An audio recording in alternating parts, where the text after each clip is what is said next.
So, what is truth? There was a Jewish man in the 1st century who once said, "Anyone on the side of truth listens to me." Then Pontius Pilate, the Roman governor of Judea at the time, retorted, "What is truth?" He then sentences this Jew Jesus to death. He has him scourged with the whip that tore the flesh from his back. Then they nailed him to a cross and crucified him until he died.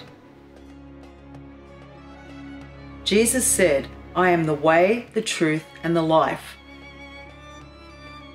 No one comes to the Father but by me." Then he gets killed. So, what is truth? I believe it's a question people have been grappling with ever since the beginning of time, right back to Adam and Eve. See, there was once a serpent that said to the woman, "Did God really say you must not eat from any tree in the garden?" That's in Genesis 3:1. I think the serpent, the devil, is the earliest account of the truth being questioned. Hang on, stop right there. Who said the biblical account of Jesus is true? Let alone a story about Adam and Eve and a devil that deceived them. You might think that truth is in religion or truth is found in science. I mean, there are some knuckleheads out there that think truth doesn't exist at all.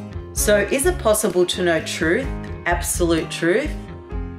Does God exist? Does A plus B equal B plus A? Is Newton's universal law of gravity true?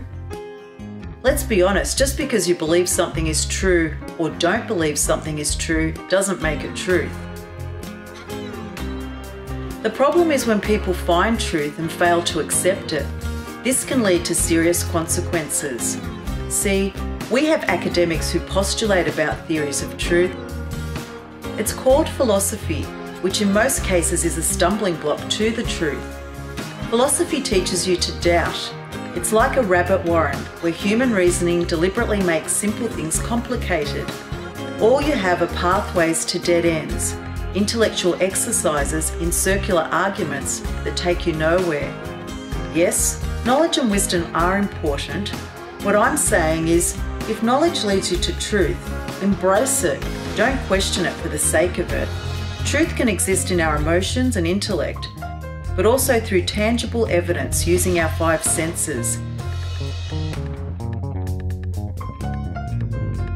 Seeing, hearing, smelling, tasting, touching. But the most important element to discovering the absolute truth is faith.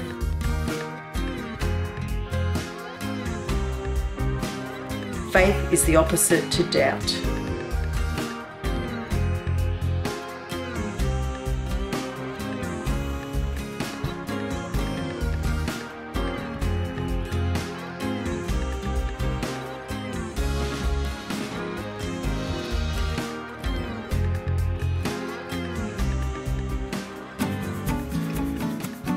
Faith is a substance of things hoped for, the evidence of things unseen. Hebrews 11:1. Without faith, it is impossible to please God. Hebrews 11:6. But is faith logical? Can't we just have wisdom, knowledge, and life experiences without introducing faith? The fear of the Lord is the beginning of wisdom, and knowledge of the Holy One is understanding. Proverbs 9:10. So here, according to the Bible, we see that faith in God is the key to directly linking wisdom, knowledge, and understanding. In fact, it is the starting point to discovering truth. Faith does not discriminate between the intelligent, the simple, the old, or the young. The requirement of discovering absolute truth is a childlike faith. Faith can be compared to a bridge that connects our body, soul, and spirit to God. Likewise, an absence of faith in God can be called doubt, which disconnects us from God. But many people will argue that faith in God is not an option to finding absolute truth. That would be too naive, too simple. No, if anyone was to have real truth, then these people would assume you have to be intelligent.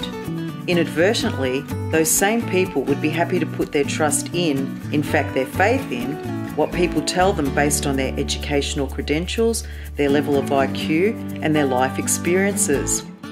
But if this logic made sense, then the most educated and smartest people in the world should have all come to the same conclusion about what truth is. The problem is, we find there is no consensus, no agreement. We call this having an opinion, or better still, having free will, the ability to choose, think and act voluntarily.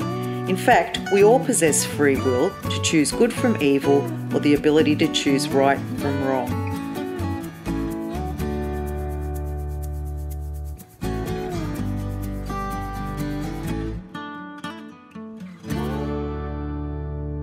Okay, recording 3. Faith does not discriminate between the allergent.